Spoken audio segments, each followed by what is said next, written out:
Day 3 of my adventure in the white people's land, Caucasian Caucasus, just around the corner. And today I'm heading actually in a northeasterly direction, not quite as far as I did the day before, all the way out to Cedar Rapids, and the day before that, Council Bluffs. Today I'm going to a smaller little plot, not a lot of land, called Ames, Iowa. And I'll be visiting in with Elizabeth Warren, who has been granted a reprieve from her senatorial impeachment duties to make her final case for her candidacy here in the kickoff land of the 2020 electoral season in Iowa. I'm actually driving out of Des Moines at this moment, which has a spectacular state house, golden domed, almost Kremlin-esque in its splendor here. And it's a warm day, at least by Iowa standards, and if this is global warming, at least for today, I'll take it. Just a couple just basic impressions about Iowa. Firstly, the surf sucks. It's terrible here. I checked the reports. There's absolutely nothing happening surf-wise, so I'm glad I didn't bring my boards or wetsuits. But other than that, it's the heartland, it's Midwest, it's the plainness of the plains in all their winter splendor. As I pull towards Ames, Iowa to visit with Elizabeth Warren, hear what she has to say, but more importantly, get a feeling on what the Iowans have to say, because tomorrow they will be fulfilling their civic duties in their caucuses. And Iowa, sports-wise, is famous for wrestling. That's the University of Iowa has the number one ranked wrestling team in the country. As a matter of fact, wrestling even makes it on local television here, at least collegiate wrestling. And that's a fitting metaphor, I think, for the caucuses, because the folks get in there and they friggin' wrestle. You know, you get your first choice, you go to see Yang's corner, and if Yang doesn't get like 15%, I forget exactly what the floor is, guess what? You got to pick somebody else. And those other folks, the Klobuchards and the Warren people and the Bernie boys, they're going to be trying to get that Yang person into their corner. So that's the physics of the actual caucus situation. So that's the caucuses, at least as I understand, and hopefully I'll be able to get in one. They do allow observers, and I'll be able to make my own observations on this little crazy exercise called American Heartland Democracy. So stay tuned, folks. On my way to see Elizabeth Warren. Yowza. So you're a precinct captain, is that correct? So what is that going to mean for you tomorrow night? Well, it means that I will help organize the Warren group. I'll get there early and try to persuade anyone that's undecided to come join us, make our kind of final pitch to get as many delegates as we can, and then also hope everybody has a really good time while we're caucusing. So tell me your name, firstly, and where you're from. I'm sorry. Kelly Winfrey, and I'm from Ames. So you work at the university by any chance? I work here at Iowa State, yeah. And are you a teacher, or you're an instructor, or in administration? I'm a faculty member. And what department? Journalism and communication. Now, I've heard Iowa's famous for wrestling. They have the number one wrestling program in the country. Is that what it's like in the caucus? Or people just wrestling with each other? And okay, I got this Yang supporter in a headlock. Drag him over here. You know, he got 3%. We're bringing him over here. How does it really work? I mean, how are you allowed to persuade? There's no physical persuasion, I guess. No sleeper holds or anything like that. It's really just for those that are unsure at this point, and I think there are a lot of people who are still kind of battling with, who's the most likely to win, who they like the best, given how many candidates there are. It's really trying to help them decide and show them why you support the candidate you support. So for me, it's, here's why I'm supporting Elizabeth Warren, and, see if that rings true to them too. Is this where friendships begin or friendships end in Iowa? I mean, I think in Iowa, because the caucus process has been around so long, that for the people that go, there's not like hard feelings. And at the end of the day, everybody there is a Democrat, so you're kind of on the same team. Since it's Super Bowl Sunday, you're picking your quarterback or whatever, right? So it's more friendly than anything else. So relationships don't necessarily break up at the caucus? No. I'm sure there probably have been in history, but it's usually much more polite. There's a lot of Iowa nice still there. Okay. So, honey, I met this really cute guy. I know I'm in the Buttigieg corner, but he was over with, Elizabeth Warren, and I was able to get him into my corner, and now I'm going to have to let you go because... I don't know of any of those stories, but, if you find true love at the caucus, that's great. True love at the caucus. Okay, well, let's hope for it. That would be a good outcome. Yeah, well, thanks for your chat. And once again, tell me your name. Kelly. Kelly from Ames. And it's a beautiful college town. I'm admiring this building. It's amazing. And thanks. Nice unseasonably warm weather to visit too. I know, but I'm from LA. I live in Malibu, and the surf sucks here. I checked the reports. I'm so glad I didn't bring any of my gear. Yeah, there's nowhere to surf here unless it's just down the hill in the snow. Yeah, not happening. Cool. I'm down to 3. Who are they? Pete Buttigieg, Amy Klobuchar, and Elizabeth. And is there anybody, if we look at your little race, who's in the lead right now? Who has the biggest hold on your heart? Right now, boy, it's like a dead heat between Pete and Amy, honestly. Both of my kids are huge Elizabeth fans, and so I think, okay, I ought to be paying attention, listen a little more. And are you from Ames, or where are you from? I'm from Ames, yes. And you'll caucus somewhere nearby here? Yeah, at the high school, actually. Usually we caucus in this room, but we've been switched over to the high school for some reason this year. And is it fun? Oh, yeah, it's a really good time. Well, unless you have to get counted 22 times or something, which gets a little bit old. But otherwise, I think it's pretty interesting. If you if you're in a non-viable group, people come and try and talk you into going to their groups. It's... Now, are headlocks allowed? I know this is a state that wrestling is very popular, and so I just wonder. I had a guy in a half Nelson. I took him from Yang to Klobuchar. How does it work? Okay, so nonviolence, that's my deal. But no, everyone's very democratic about it. And civil. We have a secret ballot in California. It's not a social experience. It's like our lives. We're in our cars, we're in front of our computers, we're glued to our phones, and then we're in the ballot box. But the Iowans actually have a social experience, which seems like it might be fun. I think the thing is about Iowans, we seem to take this pretty seriously. I don't know anyone who hasn't been out and listening to candidates and so forth. I think we realize it's kind of a gift to have this opportunity. And to be first. Yeah, and honestly, I don't know how we ended up with that status of first in the nation, but I'm glad for it and I'm grateful for it. This election, to me, at least on the Democratic side, doesn't feel so much about ideological alignment as it does who can prevail in November. Absolutely. That's the number one goal, I think, and for me too. We have to get this man out of there. It's dangerous right now, and I think there are too many people who don't see it as being dangerous. Yeah, and he was here, in Iowa, Des Moines, not too long ago. I had I don't want to say an incredible, but a very long conversation with an evangelical from Waterloo who came down to celebrate his Savior on the cross. I don't even know what to say to things like that. I grew up the daughter of a Presbyterian pastor, and I don't know what God they're worshiping, but my God would not look kindly on the Donald Trumps of the world. He's not showing any Christian-like behavior that I can think of. I haven't noticed any. I call him the PVP, that's Putin's vice president, or the assassin-in-chief, or the predator-in-chief. Yeah, I don't know how in our own country our founders built this architecture that presumably was to cull from our population the best amongst us for political leadership. And somehow, some way, this same architecture has yielded back to us the biggest asshole in the whole country. How does that happen? That's the question of the day. How did this happen? How can there be this many people in our country who would want to put someone like that in charge? That's the scariest thing of all to me.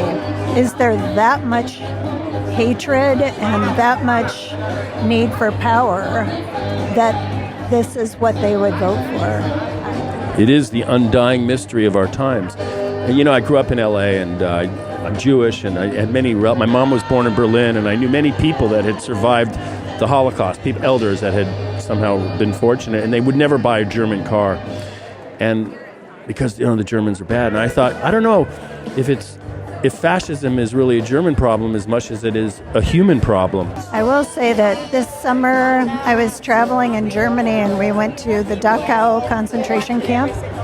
And as I was reading all the information next to the various photo exhibits, it was stunning to me, the parallels of what we seem to be doing in this country. And I just was speechless. I found myself taking pictures of some of the quotes and stuff because I thought, oh my God, that is exactly something I would hear come out of our president's mouth. And then I heard the other day that, I'll be wrong on these statistics, but I think it was 61% of kids 18 and below don't know anything about Auschwitz, and 43% of adults do not. And I thought, how has this happened? I mean, I don't understand that either. This is something we should all learn as we... The seeds of fascism grow in the soil of ignorance, and we have our share of it here, so that's a pretty good line. The seeds of fascism grow in the soil of ignorance. Just want to know how to get rid of that dude. That's it. You're Jeremy. Carla. And Jeremy, you've pretty much made your decision. Elizabeth Warren. And Mom, Carla, you're still not sure. But maybe after today, I'll be swayed. Who else is in the mix for you? Biden. I'm kind of on the fence. And when did you make your decision for Elizabeth? It's been kind of brewing for a couple of weeks. And you're comfortable with her position on single payer, and then not so much her position. I think most people are in alignment about it. It's about the pathway to it. You know, that feels a little... She's hit some bumpy roads along those lines. What are your thoughts? Well, and that's the thing. Like, you know, where I work, I've got really good insurance. But the thing is we also have to worry about what it's going to be like next year with premiums for the company. So we've had to switch insurances, and now my insurance isn't quite as good as what it would be before. But I'm looking more towards people that can't afford insurance. If would you get a single payer plan, these group health plans that, you know, employer provided or union provided in my case would be basically irrelevant because we'd be all under the same tent. Right, exactly. I think the student loan issue is huge.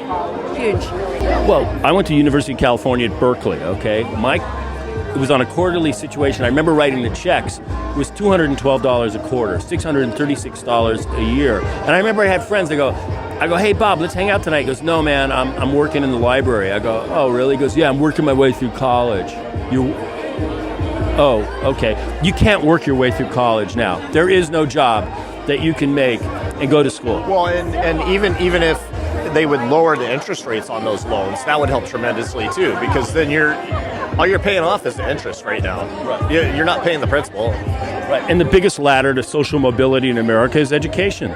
If the steps have been taken out of the ladder, we're just that much closer to a feudalistic society, in my view, where social mobility is basically impossible. Well, and I think too that it's not just college, but it's also trade schools and stuff. If we can put people into trades and stuff also and help them with that, then that will, because some people don't need to go through college. I grew up in a moment where, one, you wanted to go to college so you didn't have to go to Vietnam, and then two, there was a big premium, a status premium on going into university but guess what? We still need to fix pipes, and those jobs are as important as any other job. So I feel like there's a prejudice against that kind of Yeah, I'm not. I mean, plumbers, pipe fitters, steel workers, there's plenty of jobs out there. Yeah, when I was a kid, we had wood shop. And if you're good at wood shop, he goes, oh, he's an idiot, he's good at wood shop. But, it was an unfair prejudice. Like, I love wood. Yeah, I wish I did. I was really bad at it. I'm just glad I didn't cut off any fingers when I was, on the saw there. Well, thanks for your chat.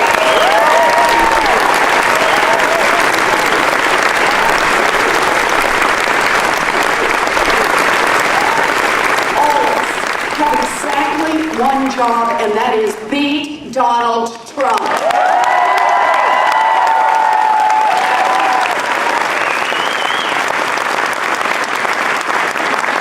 So, we're going to come together as a party and make this happen. So I was born and raised in Oklahoma. I am what used to be called a late in life baby. My mother always just called me the surprise. I have three much older brothers. They're all retired. They're all back in Oklahoma. To this day, those three guys are referred to as the boys. That's to distinguish them from the surprise. When the boys and I were growing up, our daddy had a lot of different jobs. He sold paint, he sold fencing, he sold carpet, he sold housewares. Salesman. Ultimately, our daddy ended up as a janitor. My mom worked a minimum wage job answering phones at Sears. Now, all three of my brothers, they didn't do college, They went off and joined the military. It was their chance to serve, and quite frankly, it was a path into America's middle class. Me, I have known what I wanted to be since 2nd grade. You laugh. I see you smile back there. You didn't decide till what, like 4th grade? 5th grade in the way back, right? No, I have known what I wanted to be since 2nd grade, and I've never wavered from it. I wanted to be a public school teacher. Can we hear it for our public school?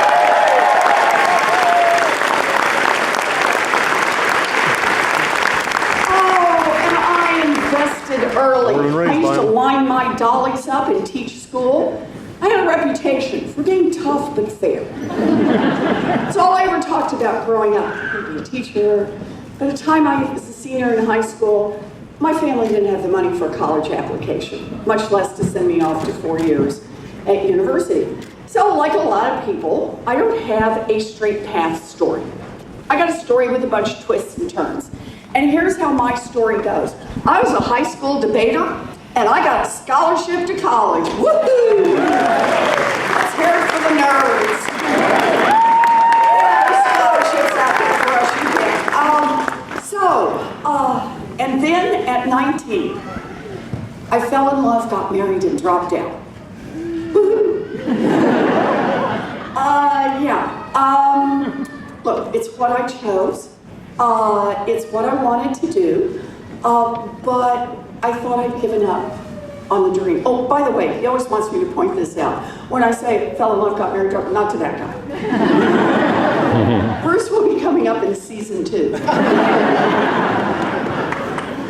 But, so I thought I'd given up on the dream. That was the thing. I mean, this is what I chose. This is the life I chose. But I thought it meant I'd never be able to teach school. And we're living outside Houston, and that's when I found it. A commuter college, 45 minutes away, that cost $50 a semester. And for a price I could pay for on a part-time waitressing job, I finished up my 4-year diploma, and I became a special education teacher. I have lived my dream job.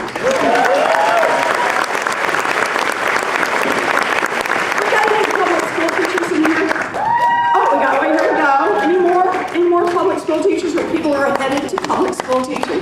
So I'm going to need you to back me up on this. It is not a job, it is calling. I love this work. Yeah, by this time we're living in New Jersey. I had 4 to 6-year-olds in special education, and I loved my babies. I probably would still be doing that work today, but like I said, my story has a lot of twists and turns. So, there I am. I'm home, I got a little baby, I can't get a job, and I gotta do something.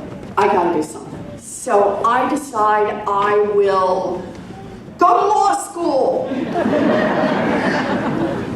And I found a state law school, it cost $450 a semester. Baby on hip, head off, do 3 years in law school, graduate visibly pregnant. You will discover a pattern to these stories. Passed the bar, took the bar, and practiced law for 45 minutes. And then went back to my first love, teaching. So I taught in law school. Other big changes in my life about this time. Husband number 1, hint, never good when you have to number your husbands. Husband number 1 and I separated, but I found Bruce and I've held on to him ever since.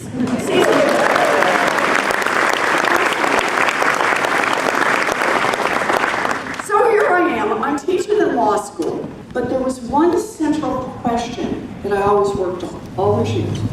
And that was, what's happening to working families in America? Why is America's middle class being hollowed out? Why is it that people who work every bit as hard as my mom and dad worked 2 generations ago find the path today so much rockier and so much steeper, and for people of color, even rockier and even steeper? And the answer is about who our government in Washington works for. Think of it this way. Today, we have a government that works great giant drug companies. It's just not working for people trying to get a prescription filled. It works great for people who want to make a little money investing in private detention centers down at our borders and private prison systems across our country. Just not for the people whose lives are destroyed by those places. It works great for giant oil companies that want to drill everywhere. It's just not working for the rest of us who see climate change bearing down upon us. And when you see a government that works great for those with money and is not working so great for everyone else, that is corruption pure and simple, and we need to call it out for what it is.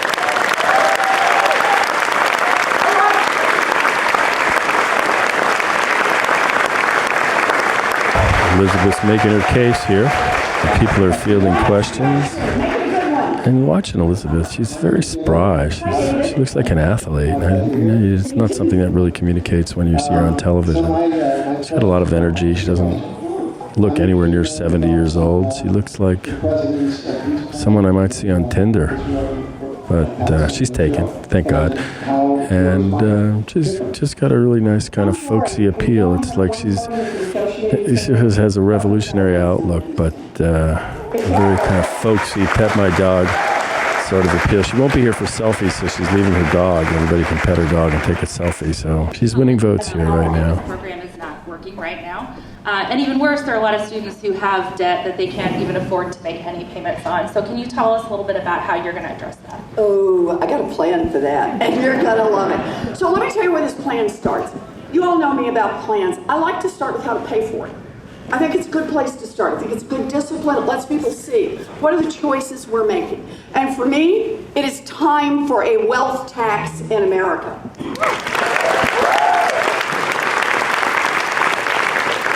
So for any of you that haven't heard about it, here's how it works. This is a tax, a 2-cent tax, on fortunes above $50 million. In other words, your first $50 million is free and clear. Guy in the back is going, woman, it's not as unreasonable as I thought, right? Ready to go. First $50 million is free and clear, but your $50 million, that first dollar, you got to pitch in 2 cents. And 2 cents on every dollar after that, you hit $1 billion, you pitch in a little bit more, right? That's the basic idea. By the way, anybody in here own a home or grew up in a family that owned a home? You paid a wealth tax forever. It's just called a property tax. And all I'm saying that's different for people who have these giant fortunes is their property tax, in addition to including the real estate, also should include the stock portfolio, the diamonds, the Rembrandt, the yacht.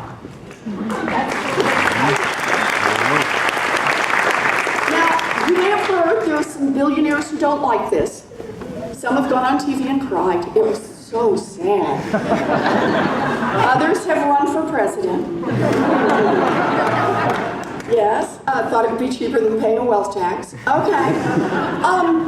But their argument is, I worked hard, I succeeded. You know, I got out there, I had a great idea, and I succeeded. And you shouldn't tax that. And my view is, you succeeded, good for you. Great. I'm all in favor that you succeed. That is fabulous. But understand this. You built a great fortune here in America. You built it, at least in part, using workers all of us help pay to educate. You built it, at least in part, getting your goods to market on roads and bridges all of us help pay to build. You built it, at least in part, protected by police and firefighters all of us help pay the salaries for. And we're glad to do it. We're Americans. We want to invest in opportunity. But what we're saying is when you make it big, I mean really big, I mean top 1/10 of 1% big, pitch in 2 cents so everybody else gets a chance to make it.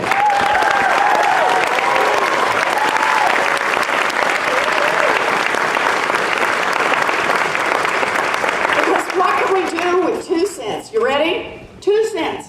We can provide universal child care and early education for every child in this country. Universal pre-K for every 3-year-old and 4-year-old in America. We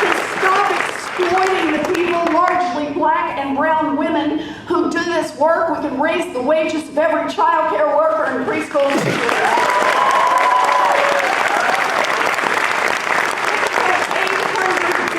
New federal dollars into our public schools. We can make technical school, 2-year college, 4-year college, yes, Iowa State, I am looking at you, tuition free. We fight back. Fighting back is an act of patriotism. We fought back against the king to build this nation. We fought back against the scourge of slavery to save our union. We fought back against a Great Depression to rebuild our economy. And we fought back against fascism in order to protect our democracy. Americans are at our best when we see a problem, attack it head on and fight back.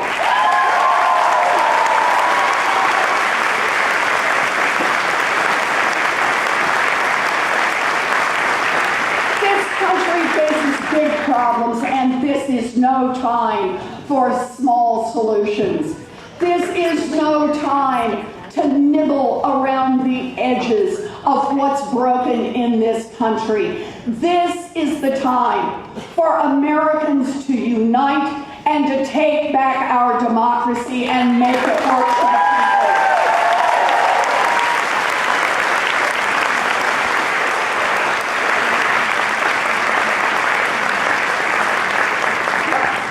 I'm not running a campaign that was shaped by a bunch of consultants, you can probably tell. I am not running a campaign with proposals that are carefully designed not to offend big donors. I passed that stop sign a long time ago. I'm running a campaign based on a lifetime of fighting for working families. I am running a campaign from the heart because I believe in the America that we can build together. I believe in what we can do when we choose hope over fear. I believe in you. I believe. And here's the thing. This is our moment in history. If you believe in the America where we save our planet, the America where we invest in a future for our kids, the America where there's health care, the America where there's some basic fairness in this country. If you believe in that America and you believe it's worth fighting for, then I ask you, commit to caucus for me. Be there tomorrow. Pitch in $5, offer to do another round of phone banking or knock on doors, but get in this fight because this moment in history will not come our way again. This is the moment in history that we are called to. This is the moment to dream big, fight hard, and win.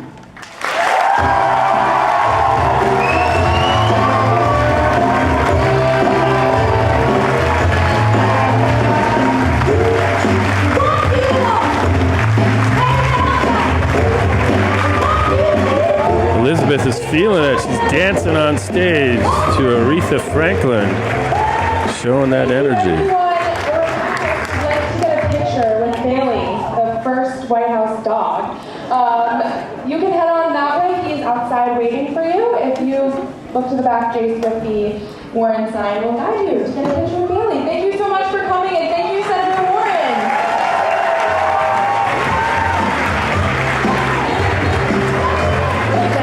She's out of here in a rush. Next stop, somewhere else.